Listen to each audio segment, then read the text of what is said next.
seen, and we're confronted by all kinds of developments and new things coming up, things we've not seen before. Mhm. We don't actually see what's going on. We can't distinguish what's important and what the patterns are, except in the rear view mirror.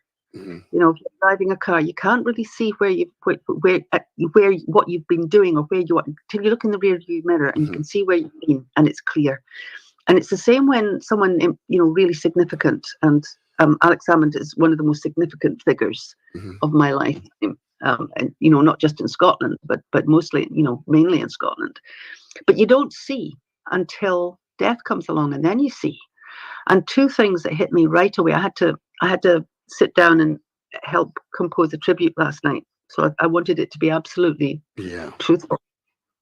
And what I realized clearly now that I can look in the rearview mirror, and I think many, many other people have realized this also, is that firstly, we had no idea that we could manage our affairs, govern ourselves well, until Alex Salmond showed us what Scotland could look like, even under a devolved government, what that could look like when it was done well. And you could see, Scotland did so much better, and we began to know that we really are a very capable nation. Mhm. And that's the first time, Scott, you have to see something to believe it. Seeing is believing. Yeah. The other thing that was a seeing is believing is that referendum took, no matter what was wrong with it, how it was messed with, the British state ensured that we couldn't possibly win it. And they did. And they broke the rules and so on. But nonetheless, what happened when the people rose up like that, and it was the people, not the politicians, Yes, indeed. but because that referendum was in place. And I think Alex Salmond understood that, realized that, whatever the pros and cons of it, that people went through a process, they went through an experience in which they knew, they knew that they could win this, that we could be independent and free and liberated. And that made it a reality. So it went from sort of vague, hazy, wish that we might, but probably wouldn't really, to, actually, yes, we can. Now, that's two things where he brought out of the realm of argument and people saying it was a fantasy and fiction and that sort of nebulous, cloudy area of the dream, if you like, into something that became reality for people. Reality. And that's what's not going to go away. That changed us, and it changed us forever. And I think, for myself, that is his legacy. John, are you still there? Yep. John, looking back, Sarah says, when we look through the back window, the rear view mirror, we can see what's been happening. But when we're trundling along in life, we tend to ignore the everyday things that are, well, we concentrate on the everyday things and not take a fulsome look at a person. It's only when they die this happens. What are your reflections on Alex Salmond, and how do you think the tributes have been coming today? I think so. First of all, before anything, I'd just like to extend my condolences, and on behalf of Colette Walker as well. Colette's asked me to extend our condolences on behalf of the party to Moira and the family, and of course to anyone who knew Alex. I think for me, I joined SNP when I was 15, and I've probably never agreed with every single leader of the SNP on all things, but I think the thing about Alex was that, regardless of your position in politics, you can't deny that Alex Salmond's contribution to the independence movement was significant. It took us a massive leap forward that no one else did. No one else helped us to do that. And it took us to a referendum. Took us from about 27, I think it was, percent to 45%. And I think the thing that sticks in my mind is that, regardless of what happened, he just went and kept doing things. He just got on with it, and he kept getting on with it. And I think that even through all the trials and tribulations, he just kept going. I think for me that's the key thing. And I think for the independence movement, I know there's been some negative stuff online and la-di-da and it's all over now. I don't think Alex would want any of that. I think, he'd want us to keep going and probably fight even harder. For all those people that are no longer with us, looking back, we lost Ian Lawson as well a few months ago. There's other people that some people don't even know that have been fighting for independence their whole life, and they've all done the same thing. They've just kept going.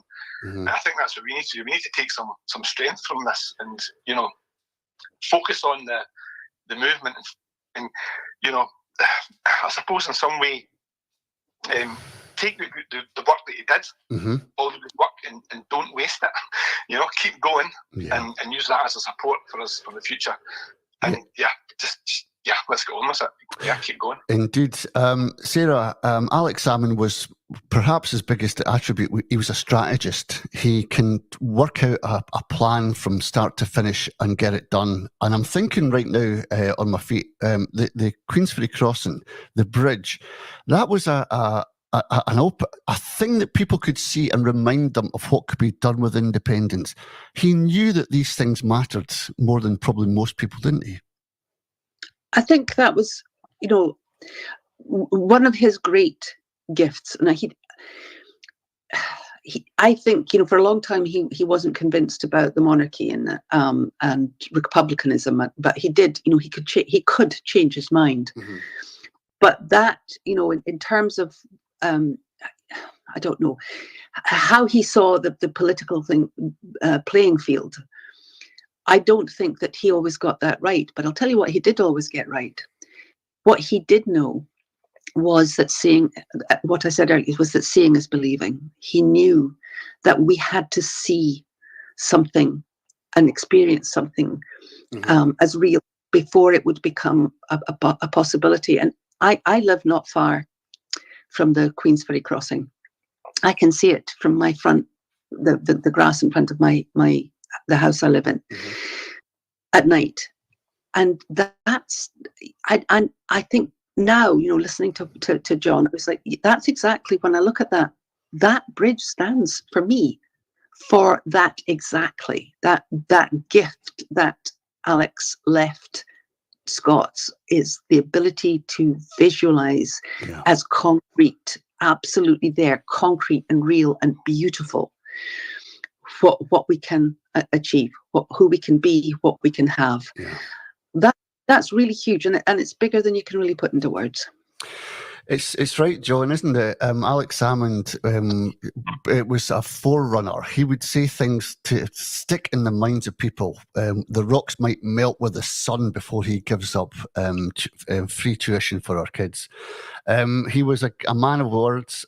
He was a man of intellect, and really none can compare with him when we look back.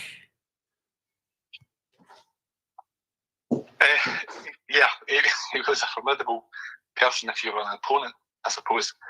I think all those things are important, you know, all the metaphors and that kind of thing.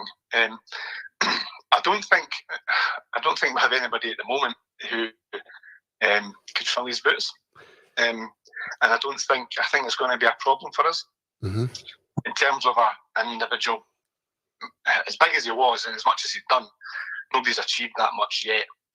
But there's still room for people to do so, to build on that and to keep going and to keep building on what you've done. Well, how do we build on that then? Over the last 10 years, you could say it's been very managerial from the SNP. It's changed direction completely, and careerists, to be blunt, have taken over. There's got to be a better mechanism for getting people into that parliament of true quality. So I think people need to come forward. I think people of quality need to come forward and take up that fight, to be honest. I mean, I had somebody tweet me a few months ago, because I'm a member of a political party. The question was, what are you doing to get us for independence, basically, was the tweet. Now, my question straight back is what are you doing? You know, you can't rely on everybody else to do it for you. Yes. People need to start joining in the independence campaign again. But if you think back to 2014, I was in the SNP at the time, and Radical Independence campaign and SNP were at loggerheads. But what they achieved, what they tried to do, was bring on their own supporters into the independence campaign to vote for independence. It didn't matter if you didn't agree with other people. So I think we need to do a bit of that, right? First things first, go out there and promote your own party, promote your own version of independence, promote your own thing. I mean, if you look at what, you know, Roddy's doing through a Scottish prison, Broadcasting Scotland, the company Man Blog, Wines You, what Liberation and Salvo are doing, Peter Findy, Scott News, you know, doing the free ports thing as well. Andy Whiteman doing land reform. We need people like that to come forward and actually engage and bring other people with them.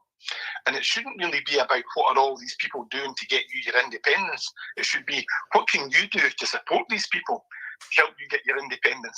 Does that make sense? It does. It does make sense. It's complete sense, because I think, Sarah, in people's lives, we're all. It's what you said at the very start. We're all very busy looking at what's happening, and we're not really knuckling down on what we need to do. And we're always relying on the Caledons, the Sarah Salyers, the Colettes, and all the rest of it, and even the John Hannas to do stuff for us, and we'll back them. We'll support you. But that's not enough, is it? We need you to have your own ideas and your own agenda. And you've got to have the education, you've got to have the wherewithal to take the arguments forwards, because you cannot rely on just one or two people anymore. Do you know, I think that's possibly the legacy Alex could never have imagined he might have left behind. I think today there are people saying, well, that's it. That's our last hope gone. And there are also people saying, well, do we give up then? If that's it, if that's, the last great leader, the last great fighter for independence, the Wallace, the Bruce of the 21st century, whatever, is gone, and that's us. But is that it then? And what that has done is, I think that raises a very important and timely question, because I think that choice always needed to be addressed.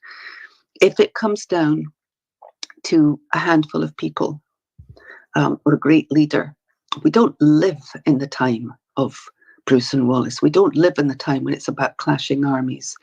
We live in a time when what makes a difference is a mass movement, and mass movements are not made up of one leader and giving directions to the troops.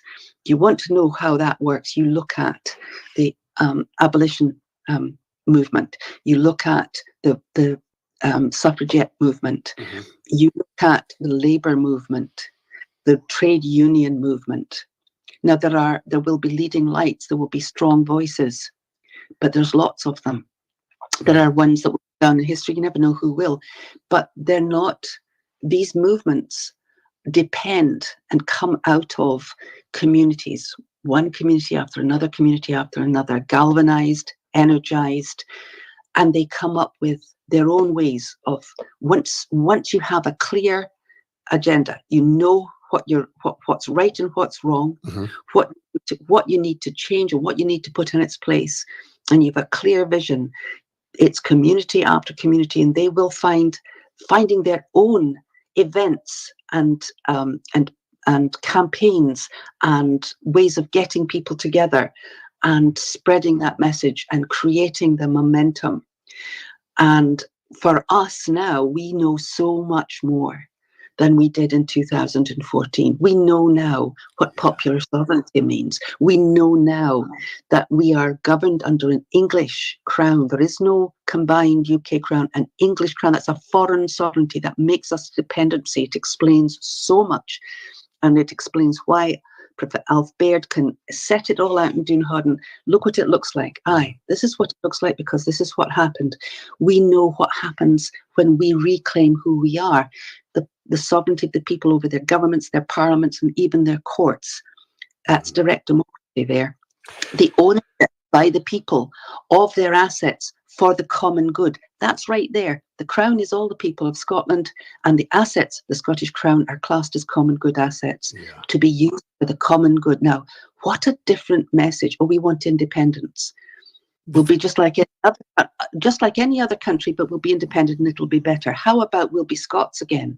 That we know. We didn't have that 10 years ago. We didn't know where we were. We didn't know how the UK government, the Anglo-British state, had blocked us at the international level, and now we know that, so we're doing something about it. There's so much more today, but it's going to take all of us. It's got to be the whole people, all of them saying, sovereign, this is ours, it's our common good, this is a foreign state, this is unlawful in international law. This is wrong morally and ethically, and this is against what the will of the people in Scotland have decided we are going to have. And we need to know what we're going to have. We need to be clear about that, and we need to take that in the same way the Labour movement did. This is what we want. This is what we will not tolerate. This is what we will not be part of and will not put up with. And this is what we will have instead.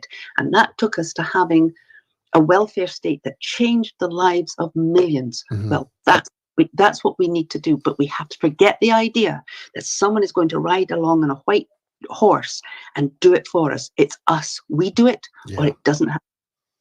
John, I don't know if you heard much of that. I know because we're having trouble getting through to you and Sarah, but Sarah's saying that we've got so much knowledge now about who we are as Scots. The only thing is, do we have somebody that can convey that message to the people? You have a whole independence movement, Norrie, that could convey that message. I think one of the things we need to do is for everybody to take a wee bit of personal responsibility to get those messages out. And I mean, anybody, everybody. I think, back to the tweet that I had, there's lots of people also say, but what's your policies in your party, or what's this about, or what's that about? There's lots of information there, as Sarah said. Go and visit the Salvo website. Go and visit the Liberation website. Go and visit all the political parties' websites that support independence. Go into the blogs, all the blogs. You don't need to like everybody, right? Just know this information. You just need the information. Aye. And if somebody comes up to you and says, look, there's 3 opportunities for currency here. You can peg to the sterling, you can have your own currency, and after a couple of years when that's up and running, you can join the euro. See, if you don't like the person that's sending you that message, that's fine. But take the message and send the message out. I don't think we should, I've not really been into personality politics, right, and having one big leader. I've never really agreed with any leader ever in my life, I don't think, fully. That's not going to happen. And you're not going to agree with everybody all the time. And everybody's got a different idea of independence. So, for me, it's about having a socially just country. Aye. Bottom line. Forget all this poverty and austerity nonsense, right? We're too rich for that. And I think that what we need to do as a movement, again, everybody needs to get involved, and you can't be devolving that responsibility to a few people, right? To you and Roddy and Broadcasting Scotland to get stuff out like this, to get these shows out. You can't devolve all the stuff that Sarah's doing and Colette's doing and all the other people in Salvo and Liberation are doing. You can't just leave them carrying the can, if you like. You need to go and understand what's happening there. And take that forward yourself, because 2 things will happen there. One, you'll educate yourself a wee bit, and the DeHont system is one of the problems that we've got at the moment with the voting for one party, 1 and 2, right? If people understood DeHont, they would understand that voting for the same party, 1 and 2, will not get you a supermajority in the Scottish Parliament. It will not get it. Right. I think Alex was the only person who had a proper majority in that Parliament. He only had a 5-seat majority. He got a referendum. Fine. I think that was more to do with David Cameron thinking he wasn't going to cut it, but he did, and we almost got there. But for me, you need a supermajority in that Parliament, and that's the second thing. So people need to understand DeHont and what it means. For us in Lothian, nearly 100,000 votes went down the Swanee, as they say. Aye, right? Indeed. They weren't counted because of the way the DeHont system works, and if you get the constituency seat, it reduces your vote on the list. And people need to start understanding that kind of thing. Aye. Until we take some personal responsibility for these things and stop just bouncing out propaganda, I think if we take that personal responsibility and learn some things ourselves, whenever you're chinning about that in the street, a family member, somebody else, you can come back at them then. You're not stuck for the answer. And you don't need to know everything. Not everybody knows everything, but whatever takes your fancy. If you're into currency, go and follow the currency group. If you're into the liberation stuff, go and follow Liberation and Salvo. Follow Sarah. Whatever it is, whatever the thing is, and learn something about it. And together, if everybody had done something like that, an independence movement, how powerful would that be? Oh, I'm telling you, that's the days I crave. Sarah, yesterday Scotland played Croatia in a Euro Championship, or well, I can't remember what it was, one of these cup games. We got beat 2-1. But the most amazing thing about it was, as news filtered through that Alex Salmond died, the Tartan Army started singing his name. We don't know. Just how popular things are or people are through our own media until something like this happens, and it's imperative now we start getting a decent media in Scotland to reflect what is really happening with the people and where they're wanting to go. I think look. Somebody said, the media was rightly called the fourth estate, because any democracy depends on the free flow of information. Mm-hmm. If a government is to be held to account, if corruption is to be exposed and stopped, if the defenseless are to be protected against the predatory, if the right is to be done and the wrong righted, there has to be open, free information. The truth has to be out there. Now, I've never seen anything in my lifetime. I've read about it in accounts of, other fascist states and governments. Mm-hmm. But I never imagined that I would be seeing the reports. I don't pay a license, so I don't watch the BBC. That's, my personal protest. Mm-hmm. But these reports I'm seeing, reposted and repeat, where they talk about the corralling of 400,000 people into an area where nobody has been allowed food since the 1st of October, and where babies are being sniped, mm-hmm. where there's just a steady annihilation of civilians going on, and other killings in such massacres in places where there's no question of there being Hamas or any other kind of terrorist group present, being reported as controversial by the BBC, and so many killed, not by whom or how.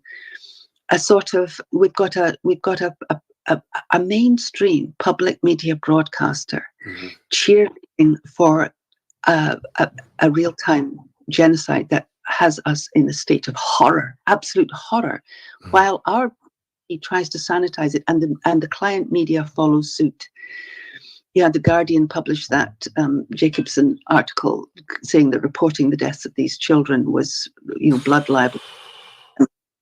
But we've now got what most of us would have called a fascist propaganda press, a client media that has, and we have a government that literally within international law is now complicit in the worst crimes that can be committed by a state. Mm-hmm. And yet we have no forum in which we can have that discussion, even that debate. We're not even allowed to discuss openly within our media what is happening. We're certainly, and have not been for many years, as every independent supporter knows, allowed to discuss the real issues. Freeports, the Freeports campaign began, and this is what I wanted to say about what people can do. This is so important, Nori. It cannot be overstated. The Freeports campaign began because members from the Fife Salvo Hub and the Highlands and Islands Salvo Hub were beside themselves about what was happening. What can we do? What can we do?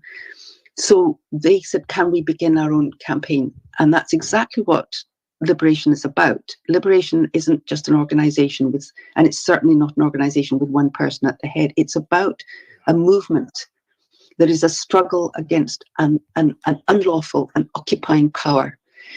And it belongs to everybody. So these two groups got together, and Colette and many members of the ISP came on board, and are now really, part of the driving, the spearhead of that. I think everybody knows how much Colette has done to advance that movement. Yep. So now you see ISP and Salvo and the hubs, just at the hub level, membership level, creating a movement that didn't exist before. That's what Liberation looks like. Mm-hmm. There are groups trying to fight against things like the Tayside development, things like the pylons that are going to march all the way across Scotland. There are all kinds of groups standing up for the sovereignty and the rights of the people of Scotland, coming up with their own issues and becoming leaders. I've watched people, Izzy Miller, who is probably the driving force, along with Graham Bell to begin with, was interviewed the other day by the National. Powerful interview, just nailed it. This is someone that was very nervous a year ago about speaking. Yeah. So what I want to tell people is every single person listening to this, and many more who are not, genuinely have a leader within them. All it takes is to find out what aspect of the injustice being done to our people, to your community, to your family, to your nation right now, fires you up to such an extent that you feel a need to go and speak and do something about it, because don't ignore that feeling. That is how peaceful revolutions happen. That's how the Free Port campaign got moving. It's how every other big campaign that is all based on who we are as Scots, what we're entitled to, and what the wrong being done to us as a nation actually is, which has now got its huge corporate side to it as well. That is what is actually going to deliver not just our independence, but the kind of independence, the kind of Scotland actually we can all agree on, because it's in our bones, Norrie. It's in our bones, indeed. It's equality, it's justice, it's caring for our own, it's the common good, it's the of the people, it's what makes a healthy and prosperous and joyful place and to live. People, it comes from that. That's the bedrock, and something that matters to every single person. And where that passion exists, that's where the leader in you will come out. So find it. Well, strong words, John. Don't know if you heard much of that, but part of the problem, I think, in politics and the way the media present politics is that they take one person, it could be a Nicola Sturgeon, an Alex Salmond, and say it's their obsession, so they belittle it. As Sarah was alluding there, if we all take part of our own destiny and move forward, we're not such an easy target for the press. We're all over the place. We're massive. It's part of the problem with the media, isn't it? Is that they play personality politics with people. And I've always said this, right? Having the SNP as I'm not like playing into the SNP specifically, but having them as the vehicle for independence and the only party creates one target for the media and for the union. You can't get past that. If they're just going to sit there and create, I don't know, whatever kind of conflict they want to between Alex and Nicola or anybody else for that matter, it doesn't matter who it is, then the situation we've got now is ripe for that. And I think when we go back to 2014, there was too many people for them to target one particular group. So they went after the Yes movement itself, but there's too many of us then. Now it's a bit more, how can I say this? It's been a bit more centralised towards the SNP, the movement. Yeah, it has. Definitely. And I think in the last 10 years, if we had had the same focus in the 2 years running up to 2014, in the last 10 years, we'd be in a much different position, a much better position, I think, if we kept that focus and we kept that going on. And like I said, if everybody brought their own people on board, independence, regardless of what group you're in, regardless if you're for Salvo or if you're for the SNP, whoever it is, bring your own people on board. But I think the thing to top that off is the election strategy for 2026. I think Mr. Swinney's joining up with a colonial council situation here, I think it's going to hurt the SNP in 2026, and we need to be careful of that as well. Yeah, well, we'll get onto that in a minute, because but we need to kind of make sure we keep that focus going, and we need to make sure that the media don't focus on one person. We can't focus on one person. To do that, that's why I'm saying earlier on that we need everybody to join in. We need more than one group, more than one party, and we need to keep everybody going along the same road towards independence and keep that momentum going, regardless of what the media do. Because we're never going to beat them. We can't beat them, but we're never going to be able to face them up. They're bigger than us at the moment, and there's nothing we can do about that, I'm afraid. I don't know. I'm not as defeated as that. But I was told a long time ago, John, that don't be so stupid setting up a radio station. Who's going to listen to you? Do you know all that kind of stuff? Yeah. And if I'd have said that, there would be no Sarah Salyers, there would be no John Hannah on today, and blah blah blah. I'm not blowing smoke out my own engine. I'm just saying that I refuse to accept that they couldn't be done. And if we all have this attitude, it might be you're a blogger, it might be you're a painter or an actor or an activist or somebody out there.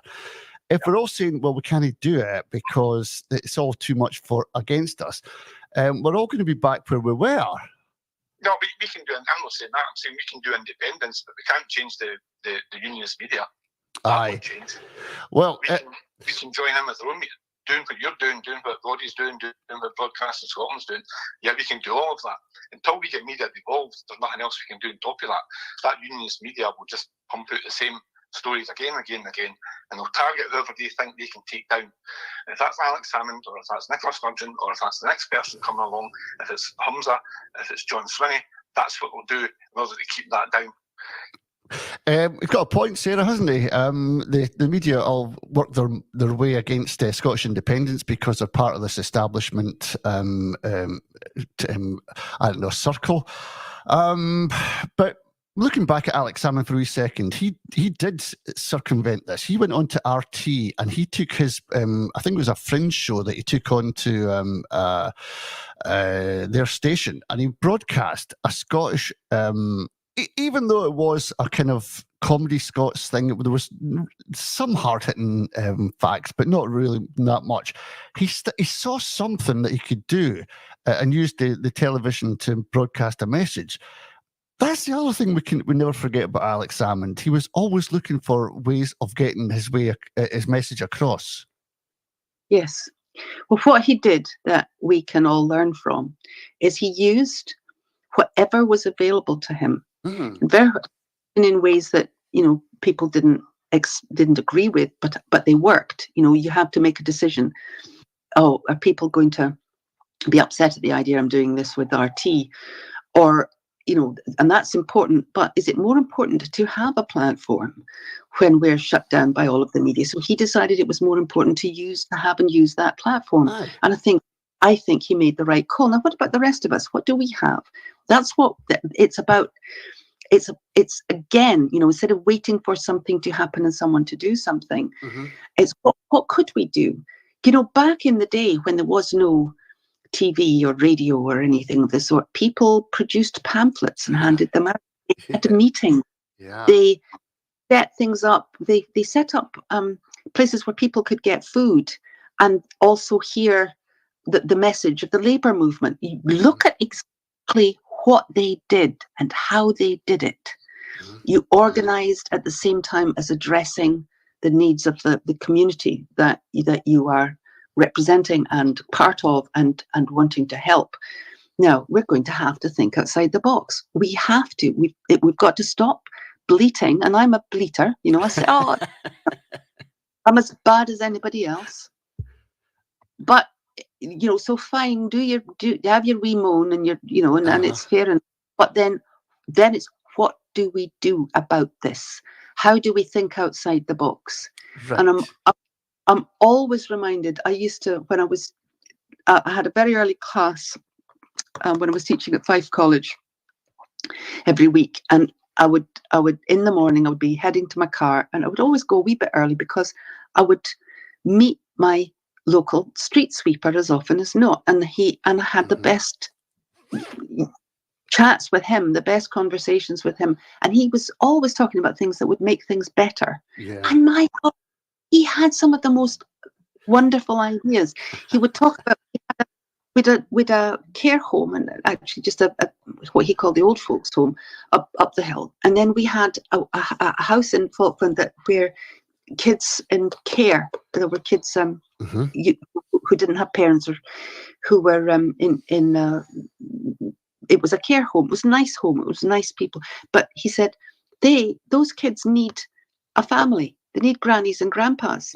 Those grandpas that are not being visited, that don't have anyone, they need a family. We should be putting kids together with those grannies and granddads. It was a simple thing, but I thought about it and I thought, what a fabulous idea. Now, what I'm saying is, it can be an idea as simple as that. Why don't we put this together with that? I know. We've got fabulous, inventive, creative, imaginative people in Scotland. So here's the challenge. How do we create something, when my husband was Cherokee, and they used to talk about the bush drum, the drums, it was a network of communication that went right across what they called Indian country, and almost a joke, because everything was broadcast, everything got to the people. They had their own radio station, but they also had their own newspaper, and people would go and deliver. And when you needed a whole lot of people to turn up at a courthouse or for a protest, it happened. And I'll tell you where it was really powerful was the oil pipeline. That massive protest against the oil pipeline coming right through Native American country, and that made it cross world news. What was done was, they were sprayed with chemicals, they were poisoned, there were hellish things done to those people, but they brought in people from right across what they called Indian country, and people from across the world who came and joined them. So when you have that communication going, you can organize. How do we do that, people? Indeed. Well, I tell you what, I get loads of people, John, giving me really good ideas. I remember a nurse coming on during the COVID thing, the last vestiges of COVID, and she was saying, why don't we have bothies for all the frontline workers that they're government-owned, like a government-owned timeshare with a hot tub, and you're looking over some of the most amazing views in Scotland as a reward for the work they've been doing through COVID. And I thought, that's a pie in the sky thing. But you know what? Some countries in the Scandinavian region actually do that. So it can be done, but we haven't got land reform. We don't even own the land. That kind of idea brings out so many other issues that we have to face and sort. But it is good to talk. 100%. I think, for me, an independence convention, the one that happened the other week there, any ideas that anybody has, a constitutional convention, all of these things where people get involved. It's not just about the politicians. I mean, again, it's going back to the point at the beginning. We're relying on individual or a certain set of people to make all the changes. And they don't make all the changes. I work in business analysis, and we have a project that isn't, the same 2 or 3 people that make the changes all the time. It's everybody being involved. And that's what you need to do. So if you want these ideas and you can find the money to carry them out, you need to engage the people. And in the independence movement, you need to engage these people and get them along. Just not even for talking shops. During the 2014, there was lots of good ideas came out, and lots of groups of people had their own meetings and sessions where people had lots of good ideas about what Scotland could be and could become. And we need to build that as a group of people. We can't hope, even though I'm in a political party, you can't just give that to a set of politicians to do, because look what happens. I mean, look what happens with Labour. They tell you lots of stories, and look where we are now, just a few months later. So there needs to be, though, for those ideas to take fruition and to get some kind of traction and to be implemented. They need to go through some kind of process of gathering information. What is it you need to do? What is it you want to do in an independent Scotland, regardless of the story, regardless of the benefit? What are the things we need to deliver? And then scope them out and see where they're beneficial. What is the benefit? How much is it going to cost? Exactly. Put it into place. Put Yeah. it into place. You know, this stuff isn't rocket science. It happens every day in the project. It's not rocket science. There are some nuances, obviously. Yeah. Because, you know, it's a government and, you know, blah, blah, blah. Some people might not join in. You know, that's up to them. But I think we need some kind of house, not like the House of Lords, where people are dictating to you, but a place where people can come along and discuss any policies. GRR, I don't think would ever have happened if all of the people were involved. The hate crime bill would have been different if all the people were involved, rather than just a subset of politicians, for example. So I think you're right. Yeah, these ideas need to be not just talked about, but actually implemented. People need to be listened to for them to be implemented.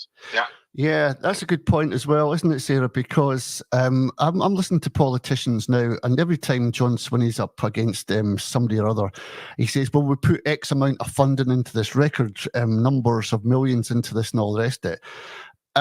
That's giving money to somebody else to do. That's not you coming up with ideas. That's not you coming up with any bright spark that can really get the people motivated. You're just talking about money in terms of money. That's how the SNP has changed, hasn't it?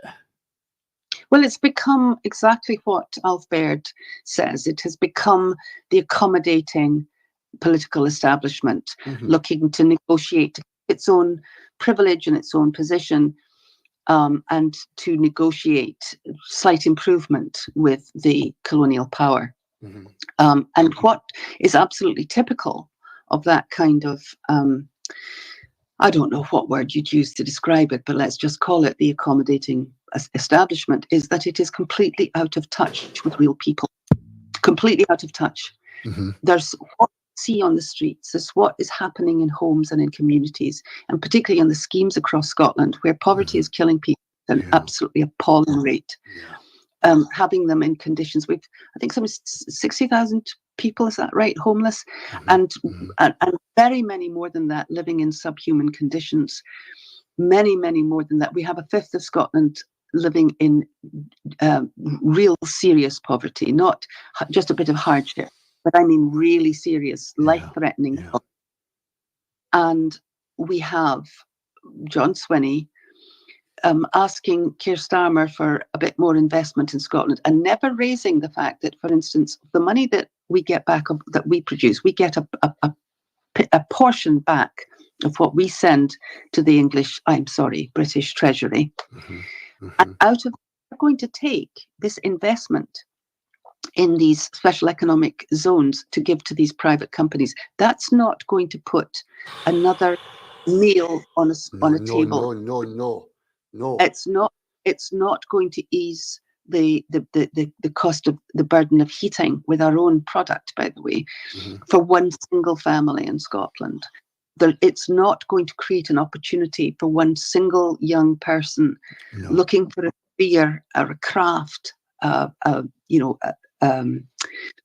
skill with which to go forward in life. It's not going to make that possible for a single person. It's not going to create one drop of hope. It's what it is going to do is it's going to take the money that could have helped, and it's going to put it in the pockets of private corporations. That is what's happening now. And Swinney just says, "Oh, we want to make sure that this benefits Scotland," and he gets his photo taken with Starmer, and there he is, meeting the English king and bowing his head to a foreign monarch. This is an accommodating establishment, and this is so far removed from the reality that that so many Scots, millions of Scots, are now living, that it is more than an insult. It is a grievous wound against own people. They're out. To say that they're out of touch is an understatement to end all understatement. So we need to get back, and we need to find a common purpose. From, Liberation is not an alternative party like the SNP or Alba or ISB or a move,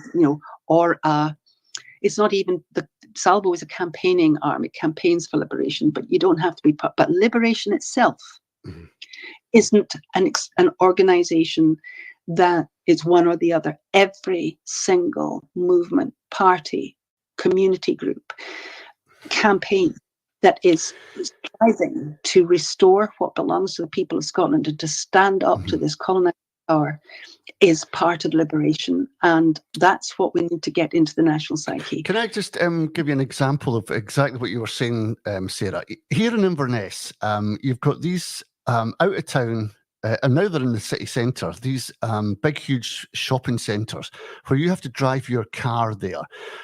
Our high streets, our local, the hub of where we used to live and eat and converse and all the rest of it has gone. And now you've got these places where not only do you have to drive your car there, they're actually going to be supplying the petrol and the diesel for your cars because all the petrol stations are there. Secondly, in Inverness, I don't know where it is for anyone else, but you have now got to pay to park your car while you do shopping at Morrison's in Inverness. Now, this is your freedoms being taken away from you. This is it in action. It's right in front of your nose. Can you imagine this happening on a grander scale where everything you want, you have to pay for? And if you can't afford it, you don't get it, because that's a libertarian maxim. They tell you, we need to get money. And here's the thing, this is a real killer, because if you can look at the politics and educate yourself and look at where Keir Starmer's going, he's not wanting to put out a monetary system where it protects those that are wanting to protect themselves from the cold, because it doesn't give him revenue back.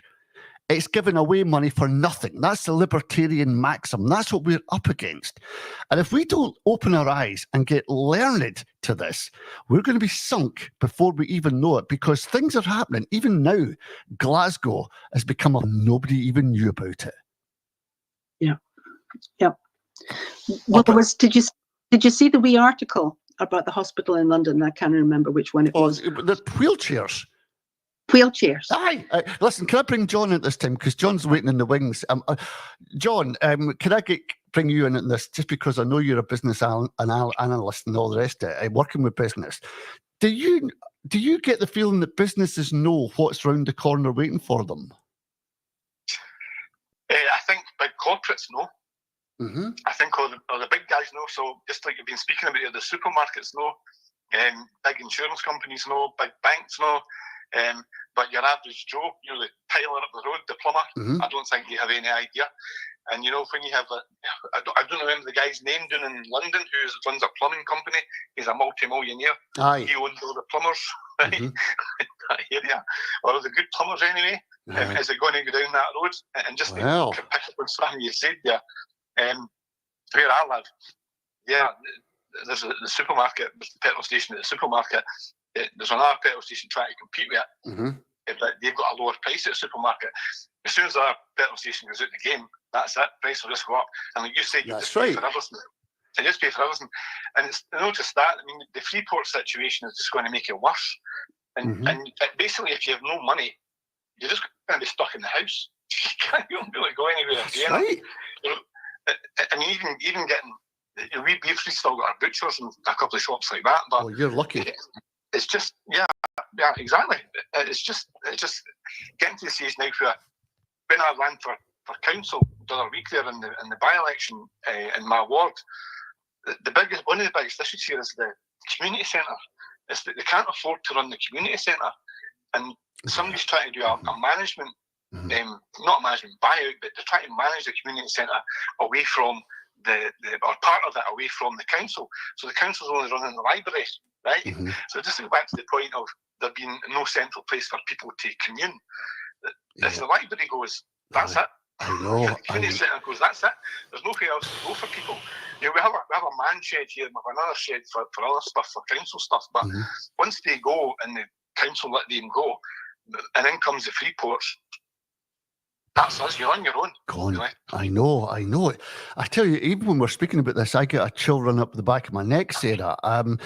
We now know that Glasgow City Council, South Lanarkshire, Renfrew, and all these areas are part of this Glasgow SEZ.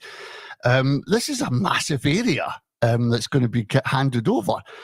And the thing about this is, Sarah, none of the culprits in Scotland will stand forward and talk about this. And the Alison Soulis is now, because she's not a minister, is bumping her gums about how it's a Green Deal and it's bringing Scotland forward into the 21st century and all that garbage.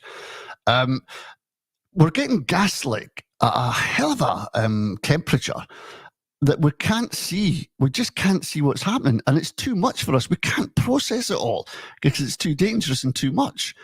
That's the problem we have. Well, that's why it takes something like the Reports campaign, which is now really getting underway and building up steam, and is now involved with different trade unions and bringing and creating an alliance there. Mm-hmm. That's how you do this. Can I make a suggestion then, Sarah? Why can't the Freeport committees and the members parade outside, I don't know, Kate Forbes's office and make a big, huge stand against her name and her place where she resides as a politician, and demand that she attends a meeting? I think the big problem, Norrie, is that they don't care. I said out of touch, but it's much worse than that. They don't care. They're untouchable. They're out of touch because they know that they're untouchable. It doesn't matter what people do. It doesn't matter, if we were still, people no longer are going to turn out, 100,000 strong to say we want independence. It needs to be far more specific than that. We're fighting fires on so many levels now, and you just look at the turnouts at the rallies and the protests, and they're really low. Apart from the genocidal, the Palestinian protests, because we can see, what's happening. We can see the lives on the line. But Dr. Tammy Connolly, who is this advocate for the travelling people, who have had such hellish injustice over the years. Brutal. And she walked that long walk, ill as she was, to meet, I think it was Emma Roddick. Yes, it was. I remember it. Who did not come out to meet her. Didn't matter what she'd done. It didn't matter who was following or what publicity she got. And she knew she could fob it by a few barely credible excuses, and that would be the end of it. And it was. The same with the heroes, the Scottish heroes, when the English king and his queen came to celebrate the anniversary of the Scottish Parliament. Yeah. And the real folk, the real sovereigns of Scotland were put in a... Aye. And what fallout? It doesn't matter. There's no accountability. They are untouchable, and so they are out of touch. So we're now going to have to get very creative. Very creative means we need to start really thinking about how we use the law. We need to start thinking about how we motivate, galvanize, empower, inform people. And we're going to have to go around the media. Now, no one group can do this. No one campaign can do this. Liberation depends on many campaigns, many groups, many voices. So we have to find a way to assert the right, to assert what's true, what's lawful, what's right, what's good, what's just. Because nobody is going to do it for us, but we can. We just have to believe in ourselves, Norrie. We can. One person can make a difference. You talked, Caledon Road Radio is here doing what it's doing because one man said, I can do this. It's Alex Salmond always did that. He used the tools available to him. Well, we all have some kind. It's time to pick them up and get to work, not follow this person or just join this movement. What are your tools? Pick them up. Who can you get to join you? How can you use them? Where's your passion? What can we do here? There's someone out there who's got a brilliant idea for pamphlets across Scotland, or for a Scottish newspaper that will get right across the Scottish community, or for ways of blocking what the councils are doing. There's a huge potential in the common good funds that belong to the people only supposed to be administered by the councils, and they're abusing that. There's massive. Now, imagine case after case after case. We've got two people, a couple from Dundee who are taking the government to court over the winter fuel allowance. I mean, just two people who said, well, we're going to do that. Yep. Come on, guys. You know, Salvo exists, 8,000 members, Liberation, 15,000 members, because a few of us got together and went, this needs to happen. And look, here's where we're blocked internationally. And look, actually, we're colonized. Let's do something. 2 years later, 15,000 people. Two people can take the government to court. One person can make a difference by setting up a radio station. What are your tools? Pick them up. Find like-minded thinkers. Make alliances. Come on, guys. It's us or it's not at all. What do you know this, John? On the back of what Sarah was just saying there, I was walking down High Street in Inverness yesterday, and the Israel Friends of Inverness stall was up. There was a counter pro-Palestinian thing. And I just thought, do you know what? Maybe it's time to get the show back on the road. Maybe it's time to get the Yes campaign resurrected, to turn heads and get to people focused on something. And I always remember, John, back in the day, when that date suddenly appeared, that was the focal point for us to gather round. We need something like that, don't we? To get maybe a stall every Saturday out in your streets, a Yes stall. Remind people of what we were and who we were, and take back that brilliant time in all our lives when things were really, really in our own hands for a wee while. That's the kind of thing that Sarah's talking about, I guess. Yeah, I think, you know, the Scottish Independence Convention event that happened the other week there, I don't know if you've seen that, but there were people from other nations who are seeking independence. When I say nations, not countries necessarily, but nations of people. And that kind of thing, I looked at it and I thought, we should be doing stuff like that more. We should be promoting the idea that actually you're not held to, and this is supposed to be a union of equals, right? It's not really, But you shouldn't be held to Westminster, under the cosh of Westminster. We should be getting out there. And again, it's about engagement. It's about other people joining in and taking more responsibility. But yes, I think you're right. There needs to be something for people to go to get involved. Because not everybody's going to run everything. Not everybody's going to go and set up their own wee stall or whatever else it is. But what I would say to people, for those who want to, 100%, go ahead and do it.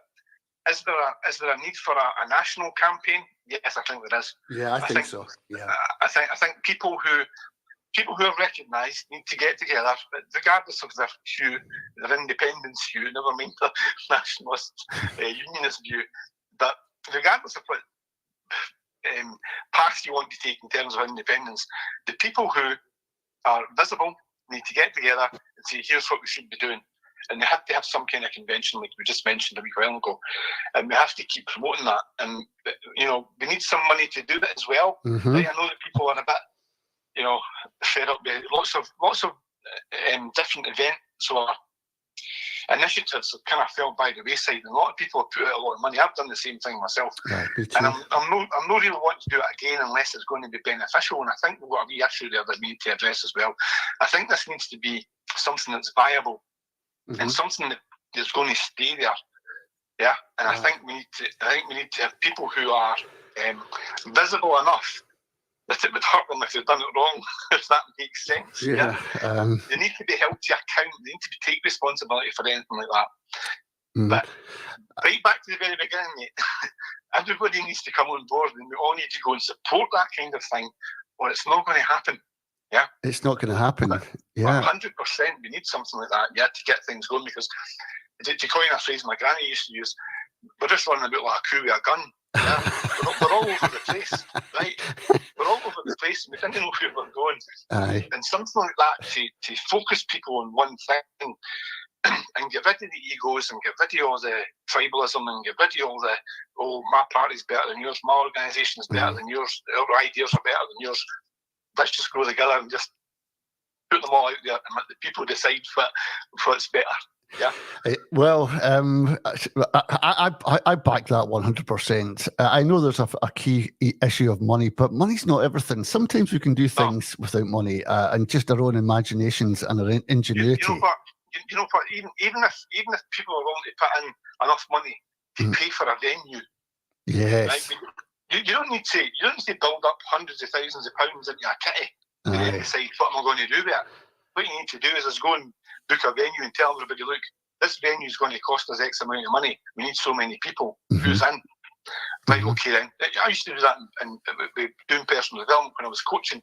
I was going to do a coaching session online or whatever, and I'm saying this is going to cost X amount of money, or if I'm doing it in a venue, this is going to cost X amount of money. Who wants to go? So I can see if I can afford it. Put the money forward, and away you go. So you don't need to have all that hundreds of thousands or thousands of pounds in the bank to do that. You can do it as you go. Well, that's true. We have to do a crowdfunder every year, Sarah, to make ends meet. And without the money, it just wouldn't happen because there's all kinds of additional current costs that we have to pay for streaming, for our website, and for licenses and all that kind of stuff. But I want to get back to politics. And out of this whole thing about the tragedy of Alex Salmond, something we haven't talked about yet is Nicola Sturgeon. And for me, reading between the lines today, Sarah, there is a lot of animosity towards the party that she created after Alex Salmond, and her. We've got to be careful what we say here. Her involvement with trying to discredit him at the very end, and a lot of people are saying, if it wasn't for Alex Salmond getting off free, she would have had him rot in jail. He would have died in jail. That kind of thing. This, for whatever reason, she's not coming out of this very well, I'm afraid. I think, one of the things that we have to just accept is that it's the rear view mirror again. It will only be really clear when enough has come to light and enough time has passed. And I think whatever, I have my own views, and I've, having looked like many other people at the records of those who were closely involved, who observed what was happening. The latest stuff now coming out about those who were placed in the SNP, who by the British state and so on. I think myself that history will show that there was a concerted effort by perfidious Albion to both divide the independence, tear it apart, and remove any influence of Alex Salmond. I think he was very clearly a threat to the establishment, and he wasn't bribable, he wasn't bribable, and he didn't appear to be blackmailable or threatenable in the same way that many others might have been. So that what happened, the absolute mess and the injustice and the corruption that were around that whole episode. Because remember, as Joanna Cherry pointed out, inappropriate behaviour is something that every human being can look back on and go, oh yeah, no, I have been in some way or another. Criminal behaviour is something else. Alex was accused of criminal behaviour and he was cleared of criminal behaviour. Yes.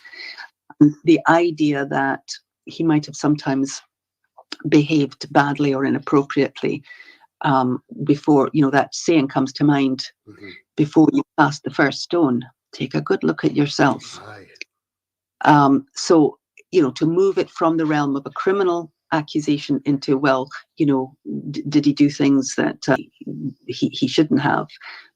That's absolutely, I don't know what you call that, but it's exchanging one valid thing for another. There was nothing valid about the criminal charges that were brought against Salmond. No, there was nothing. And all these vultures at the side, the Sarah Smiths and the Kirsty Wark in a cafe waiting to see him coming down the road, and they're getting filmed doing this. This was a concentrated effort by media, government, and I tell you, it doesn't look good for Nicola Sturgeon being part of all that. I think it looks very bad. I think what I'm saying, Nori, is it looks bad for a lot of people. It was vicious. It was malicious. It had that sense of a crowd baying for blood, a gladiatorial crowd. It reflected very, very badly on the Scottish political establishment. And there's not just one person that should be hanging their heads. This has nothing to do with whether you liked or agreed with Alex Salmond on everything. No, not at all.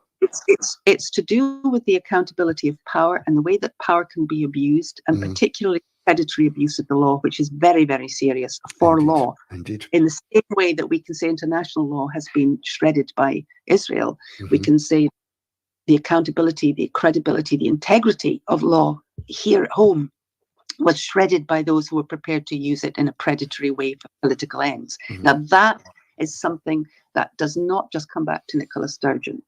It's big, much bigger than that. It has to come back to how we ensure that those in power do not use privilege and violate the claim of right to use the law against political enemies, which is a crime under Scots law and a crime under the claim of right. That is the big thing, and it also goes to the health and the well-being of a society. You must have independent, objective, fair, and equal justice, and the use by a political machine of the law to persecute, and not just Alex Salmond, but you've also got Craig Murray, you've also got Mark Hurst. There's other names are not coming to me, but that is very, very dangerous, and that's the core issue here, not Alex Salmond versus Sturgeon. Yeah, well, John, Nicola Sturgeon was seen to be on that side. She got her politics wrong on this one. She took Alex Salmond to the Scottish Parliament, was debating there, and then you've seen two powerhouses talking about in amongst the minions of the Parliament. I remember Margaret Mitchell couldn't string a sentence together. Absolutely useless piece of junk in the Parliament from a Tory position. And Salmond, statesman-like, and even Nicola Sturgeon, to be honest, was very, very erudite and very quick with her responses. And she was there for something like 6 hours getting quizzed. But there's still a nasty taste in the mouth for all those Alex Salmond supporters. And where the SNP went after Alex Salmond stepped down, it went into this managerial, careerist, closed shop kind of politics. And then we didn't take the mandates. There's a lot of missed opportunities people feel from Nicola Sturgeon. And now, getting back to your point that you made earlier, John, we had this envoy meeting in Edinburgh, and in Glasgow, I think it was Glasgow, and nobody from Scotland, apart from John Swinney, was invited. The politics have since changed dramatically since Alex Salmond. That's a eruditable fact, isn't it? Yeah, 100%. It's one of the reasons I left the SNP was because of that centralisation. Before the Alex Salmond, Nicola Sturgeon situation, you could see that coming. The centralisation of the NEC, the kind of pushing people to the side that's in parts of the movement that didn't follow that particular strategy or line that Nicola Sturgeon wanted to take. All of that stuff leading up to where we are now with what I would call a colonial council. Yes, it is managerial. I think what John Swinney's done, he's relegated himself from First Minister of a nation to basically a Mayor of Scotland. I mean, Stammer's played a blinder here, right? And it's all led up to this. I think the last few years, it's no coincidence that this has been managerial, as you call it, right? Because it has kept a lot of people out of the loop and out of positions of power that could have changed some of the things that are happening now. And I think if there was a colonial council, in inverted commas, and Alex Salmond was still in power, I don't think he'd be taking it as lightly as John Swinney is, or I don't think he'd be engaging in the same way as John Swinney is. No. I don't think I would. I think it's a waste of time. I don't think it's beneficial for Scotland. And I think that what's happened is that the power has been centralised again with a certain group of people and politicians, and nobody else can get in. So you can't really do it. When Johnson was away to this colonial council, he's basically this. What he's basically saying is he's the same as Khan or Burnham or Rotherham or anybody else. He's the manager of a region, and that's it. Right. That's right. He's become a colonial councillor. That's what he's done. And I think that will hurt the SNP in 2026 if he doesn't pull a rabbit out of a hat. He's got something up his sleeve. But we've been told, there's a secret plan and there's an 11-point plan and there's all these plans and they've never materialised. So I have no confidence that this colonial council will actually do anything productive for Scotland. And I think for the last 10 years, it's been kind of leading up to that situation where there's a certain group of people have captured that power. They've been the target for the British state, going back to what you're talking about in the media, etc. Alex Salmond, the left him without a name, and nothing was proven against him, right? Still, some people don't believe that, right? And it has to be justice for everybody, not just justice for your people, It has to be justice for everybody. So when that kind of thing happens and somebody's relieved of all that pressure, that should be the end of it. I suspect that some other stuff will still come out of the woodwork. In terms of legal issues, we don't want to talk about, but that's up to the family to decide, I think. I think that, a lot of angry people, and I think someday, somewhere will spill some beans that might impact the SNP for 2026. It would be the exact time to do it, to kill off the SNP totally, because they're the target, as we spoke about earlier, the media. They're the target for the UK, and if they can kill them off, that's it, gone. And for us, in the independence movement, we have to move really quickly to migrate to other parties. Simple as that. Because I don't think this is going to work for us at all. Well, it's dangerous times, John. Just one thing to say, that David Davis in the House of Commons is going to be fighting for Alex Salmond's name, and he'll continue to do that. So we'll have to wait and see how that comes out. But Sarah, this could have been, as John alludes to there, this could have been a big moment for John Swinney. He could have said, this is a line we will not cross. I will not attend, and I'll tell you why I'm not attending. It's because of this. But he did attend, and it seemed that he's mixing in with the mayors and really, as John said as well, making Scotland a county, not a country. This is another missed opportunity to just put the foot down and say, get lost, get out of here. Because we know Starmer's a weak prime minister. Even his own party are deserting him. The punters, the voters are saying, this is not what we wanted. He's turning into a weak character. You could have struck where the iron was hot, John, and you didn't. He never has. He never has. But why? Why are we putting great store in these people? Because you can't have both. You can't accept the legitimacy of a colonizing power and decide that your job is to negotiate with that power because they're a rightful authority and this is a genuine union, and everything that the UK state gets its courts and its ministers to say is how it is, and take the view that Scotland has a right to its own future and to its own self-determination, because either that state is lawful, in which case Scotland has no such right, or it's unlawful, in which case we're standing up for our own people, our own nation, and for what is right and what is lawful. If you have already accepted everything your kidnapper has told you about who you are and why you're not allowed to go, and why they're the only ones that can manage your finances for you and tell you what to wear and when you can go out and see your pals. If you've accepted that authority, that actually criminal authority, that colonizing authority, there is no line that you will hold in the sand, because you don't have a basic ground to stand on. You don't have that basic ground that says, this is what is right, this is what is lawful, this is who we are, this is what the people deserve. And you are a rogue, corrupt and criminal state, and we will not kowtow to what you do that is wrong. That is, that if it was exposed to international scrutiny, would be accepted as wrong. It's not that the international community can do it for us. We have to do that. And right now, all that we have got is a colonial administration. But Sarah, how did we get to this? How did we get to this position where we've got in the SNP, the Independence Party, infiltrators? How do we get? And John Swinney will claim back to us all the time he's wanted independence all his life.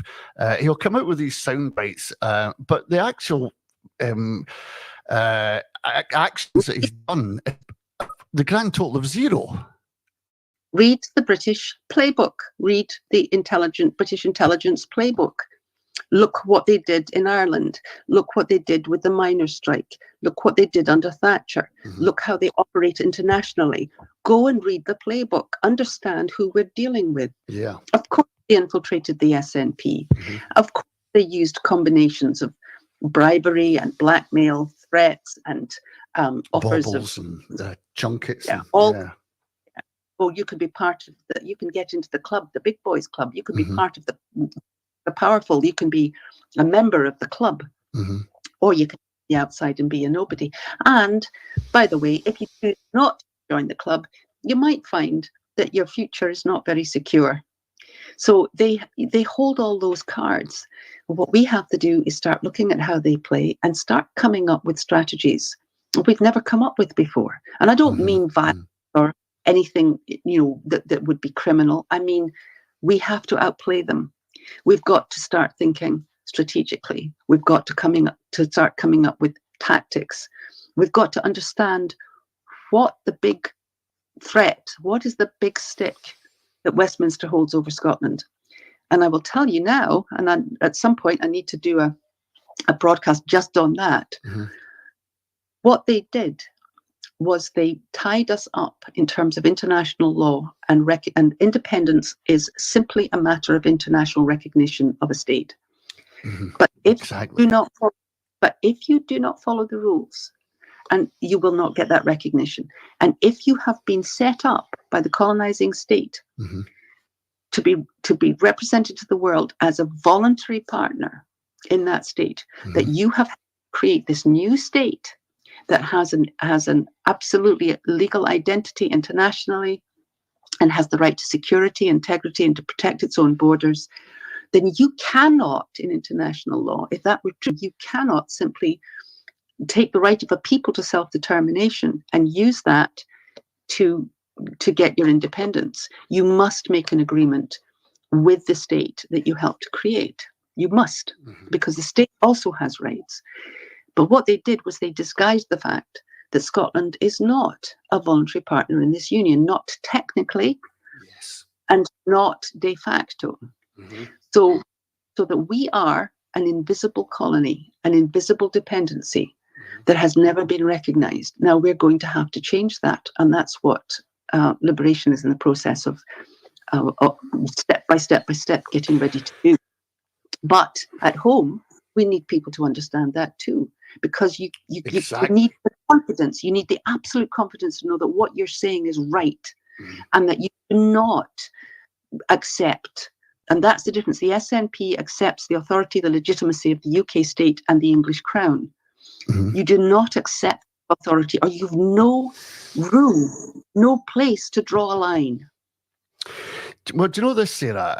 Every time we get an international guest on, whether it be from Denmark, Iceland, Ireland, Canada, wherever we get them on, and they speak to us, it's almost like incredulity. It's like, what the hell are you doing? I mean, Iceland, Katrin Oddsdottir, who's a solicitor and is working on the new constitution for Iceland, she's going, just go for it. You have everything you need and more. But I keep telling her that's not what our people understand. They're staying in schemes, they're looking out on other houses, dilapidated, water is seeping in through the roofs, and they don't see that Scotland that could be there because of the Scotland that is there right now. And Ólafur Ragnar Grimmason, who, by the way, was I think he was the president of Iceland, and when Alex Salmond was kind of mentioning the Scotland could be like Iceland, he's mentioning that Alex Salmond brought to the forefront of politics the independence of Scotland. So we've got to build on those things that Alex Salmond's done. the key people in all over the planet are now educated. They're more educated than we are about Scotland because of their media systems. And Ireland would be our friends if we only knew that they are our friends. For most people, they're just countries that are overseas, but they're much more than that. They know the examples. They know what Scotland's going through. They know that we should be an independent country. But most of all, John, they see it as an abnormal situation. It is an abnormal situation, though, isn't it?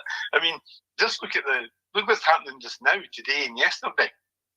The people who are actually sending condolences and recognising Alex Salmond for what he done are probably people who aren't in Scotland. Yeah, a lot of them. Of course, people in the independence movement are doing the same thing, who supported Alex, but most of the, negative comments are from people in Scotland, not from people in France or anywhere else. You'll get some trolls from troll farms or whatever. But, going back to this colonial council thing, there is a colonial mindset that people have. Yeah. They don't think they can do it because they've been told so often that they can't. Yeah. Right? And this, even when people talk about, somebody was on about a central bank the other day, right? Now, that's one of the things I do, work in operations in banks, redesigning them and what have you. A central bank isn't like a retail bank like RBS that has 750,000 employees. Yeah. You need a couple of hundred people. It's an easy thing to do. It's relatively easy to do. Wow. Yes, it will cost money, but it's not overly expensive. It's not that we couldn't afford it. But when somebody goes out there and says to you, "Oh, you can't do that," people just go, "Oh, okay then." It's that true. Kind of attitude with lots of people. Yeah. But they won't go and investigate whether you could do that. That's the point. That's the point. And that's where I'm getting to go back to. We need to, as people, take responsibility for finding these things out and passing that along to other people who either can't or won't go and find that information out. And pass it across to them so that they know. Do you know this? We're getting messages, Sarah, coming in. Just on what John's just said. Couldn't we repeal the Scotland Act? Couldn't we get people to look at if that could be repealed? Couldn't we have a national building association so that we could start building houses? Somebody mentioned that earlier in the show. That would give jobs and create a tax take for the Scottish economy. Could we get any movement on land reform? Could we get any movement on this is from Michael. He's saying, could we get any movement on the council tax? I hate it. It's a disgrace. This Balmoral plays the same as somebody in Balmoral. Sorry, in Ballater. There's all kinds of things out there that John's just said. We're told we can't do them, but have we ever investigated whether that's true or not? Well, as long as we have a captured administration, then can't, because these things are done by the legislature. They're done at government level. They're not things that we have any mechanism to do. We don't, for instance, have any measure of direct democracy where in Switzerland 100,000 people and you've got a popular initiative that go to referendum. And normally how that works is that if there's an absolute clear popular will for something, the Parliament will draft the legislation, and they will hope to draft it in a way that people will accept, because they don't want to have endless referendums. They have, I think, about 4 a year. Now, we don't have any. We call what we have a democracy. That's a joke. We don't have any way of implementing either the laws that and the initiatives that we need to see in Scotland.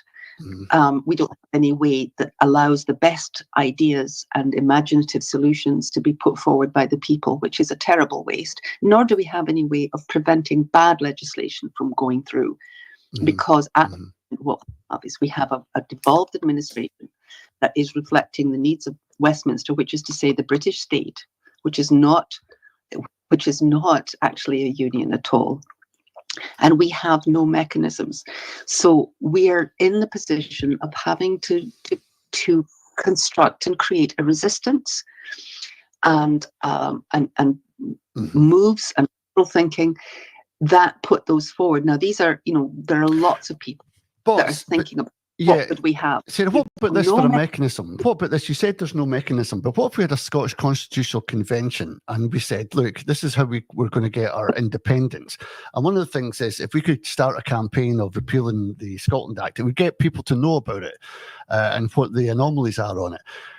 Or the Internal Market Act or something. Just you can't. So if you look at the Scotland, but Act, I'm not saying repeal it, but I'm just saying get a message out there to people how bad it is and how you should be looking at this and how you should be examining this Scotland Act. So the question is, how radical are we prepared to be?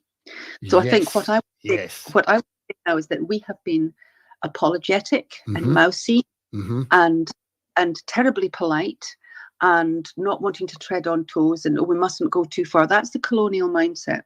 When you understand the crime that has been and is being committed against Scotland, you realise that while it has to stay peaceful, action must be radical. And if you're going to get radical, how about the fact that at the time of the Union, the Parliament of Scotland was co-opted into the English Parliament, but Scotland had 3 parliaments. 2 other parliaments went into abeyance.